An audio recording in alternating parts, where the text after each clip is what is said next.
আর মাত্র দুদিন পরই 5G ক্লাবে শামিল হবে বাংলাদেশ। রাষ্ট্রায়ত্ত মোবাইল অপারেটর টেলিটকের মাধ্যমে দ্রুতগতির ইন্টারনেট সেবা পাবেন ব্যবহারকারীরা। পরীক্ষামূলকভাবে দেশের 6টি সাইটের গ্রাহকরা এই সেবা পাবেন। টেলিযোগাযোগ খাতের সবচেয়ে দ্রুতগতির এই ইন্টারনেট সেবা চালুর জন্য কারিগরি প্রস্তুতি সম্পন্ন করেছে দায়িত্বপ্রাপ্ত বৈশ্বিক খ্যাতনামা প্রযুক্তি প্রতিষ্ঠানগুলো। 2G, 3G, 4G যুগ পেরিয়ে এবার সবশেষ প্রযুক্তি 5G সেবায় শামিল হচ্ছে বাংলাদেশ। রোববার আনুষ্ঠানিকভাবে 6টি সাইটে পরীক্ষামূলকভাবে চালু হচ্ছে এই সেবা।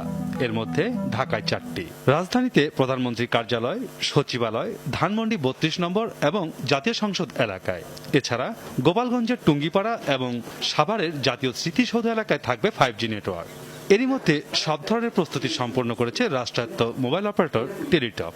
4G'র ক্ষেত্রে যেটা আছে 10 থেকে 20 Mbps, তো তার চেয়েতেও প্রায় 5-7 গুণ হবে। ফাইবারের যে ল্যাটেন্সিটা একেবারেই জিরোর কাছাকাছি থাকতে হবে, যার কারণে আমরা কিন্তু অ্যাকচুয়ালি আমরা অনেক রিমোটো থেকেও কিন্তু রিয়েল পিকচারটা এবং রিয়েল কাজটাই আমি করতে পারবো। 5G'র জন্য এখনই বাজারে সিম আনছে না টেলিটক।